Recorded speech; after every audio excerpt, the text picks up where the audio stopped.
What would you do if the sanctuary you had built with your own hands, watered through countless summers, trimmed with patience for nearly a decade, was destroyed overnight?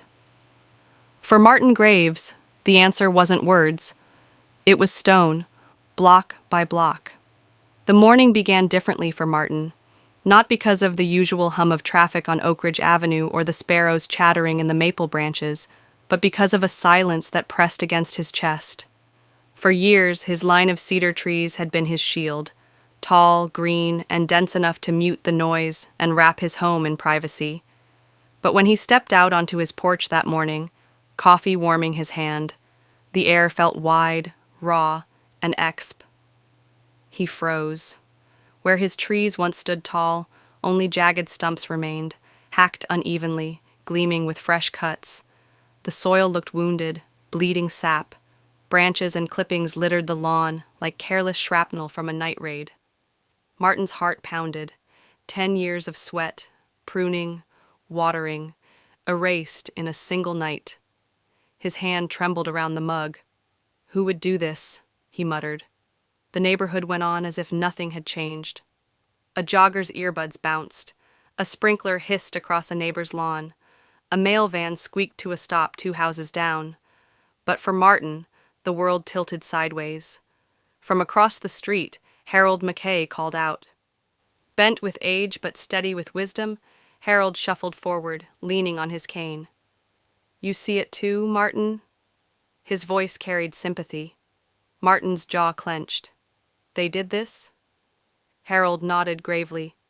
"The association. Eleanor Briggs sent a crew. Said your trees were too tall. Said she warned you." Martin shook his head in disbelief. "Warned me? I never got a single letter." Harold sighed. "That's her style. She thinks her clipboard is the law. She doesn't bother with paperwork when she's on a mission." The name, Eleanor Briggs, tasted bitter on Martin's tongue. The self-appointed sheriff of Oak Ridge Estates.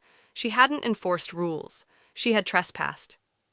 Martin stormed back to his yard, touching one stump as if to confirm this wasn't a nightmare.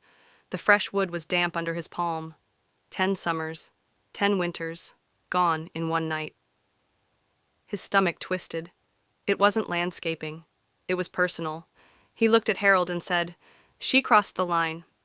Later that morning, Martin marched to the HOA office, really just a room inside the neighborhood clubhouse. There sat Eleanor, floral blouse buttoned to her neck, glasses hanging on a chain, clipboard in front of her like a judge's gavel. When she saw him, her lips curved into a smile that wasn't a smile. "Mr. Graves, I wondered when you'd stop by. Why did you cut down my trees?" His voice was low but steady. "I didn't personally touch them," she replied smoothly. "I hired a landscaping crew. Your trees exceeded the 6-foot height limit. I followed the bylaws." "I never got a letter, not one warning."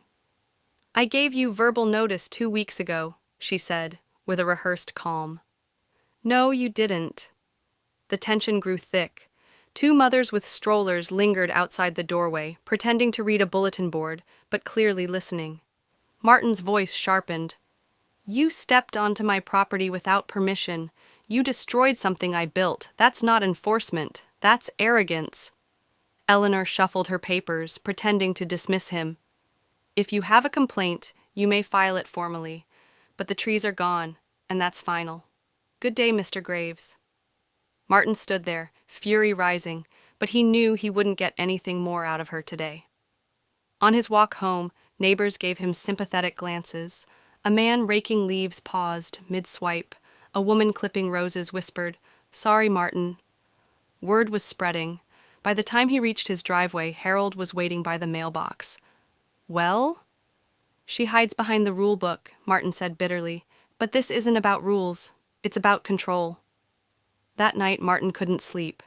He sat at the kitchen table with a legal pad, scribbling options. File a complaint? Eleanor sat on the board. She'd bury it. Hire a lawyer? Too costly, too slow. Replant? Why, just to let her chop them again? He crossed each option out. Then, clarity struck. A wall, not trees, not fences. Concrete. Solid, permanent, uncuttable. Something no clippers or clipboard could erase. He could see it already, cinder blocks stacked tall, mortar binding them together, his boundary set in stone. By morning, Martin was calmer, determined. He brewed coffee, pulled on work jeans, and stared at the scar where his green wall had been. This wasn't just about privacy. It was about reclaiming respect. Eleanor had made her statement. Now, he would make his. That afternoon, Martin drove to a construction yard. Rows of stacked blocks towered over him like gray monuments. He filled the bed of his truck with cinder blocks, bags of mortar, and a new trowel. The cashier raised an eyebrow. Big project? Martin gave a tight smile. Long overdue. When he pulled into the neighborhood, heads turned. A couple mowing their lawn stopped mid-step. Kids on bikes slowed down. By the time Martin had unloaded the first stacks onto his driveway, Harold had shuffled over with 2 folding chairs and a cooler of iced tea. He grinned. Better than cable. Saturday morning dawned bright. Martin stretched a string line along the property line. One by one he spread mortar, laid blocks, checked the level.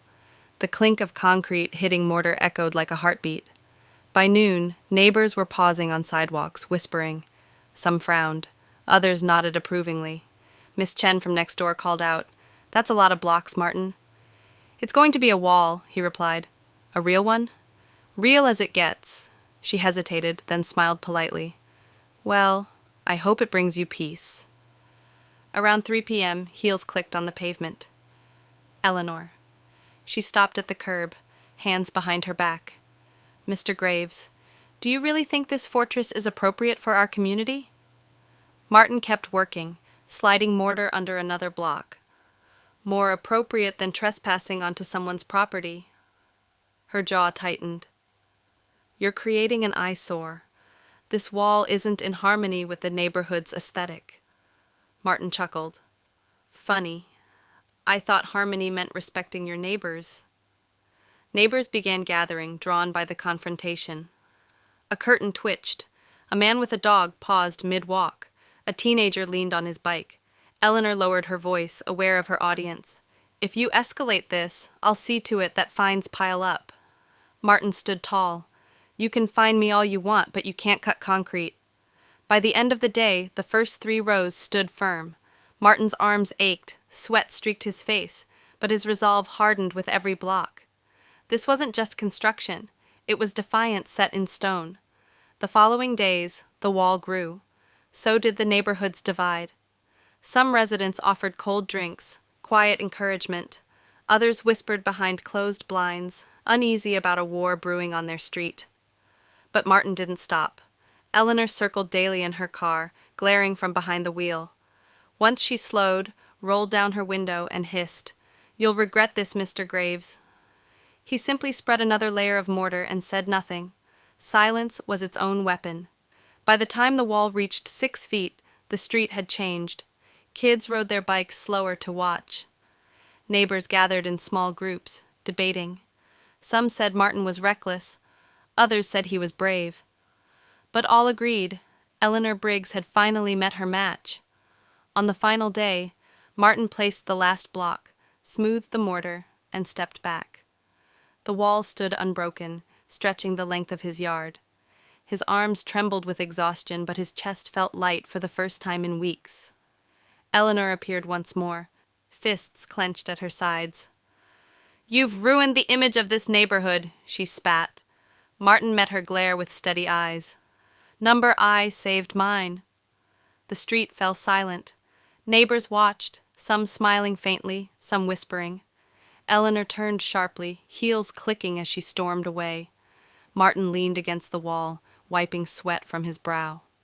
It wasn't just concrete, it was a promise that no one, not even a self-appointed queen with a clipboard, could erase the work of his hands again.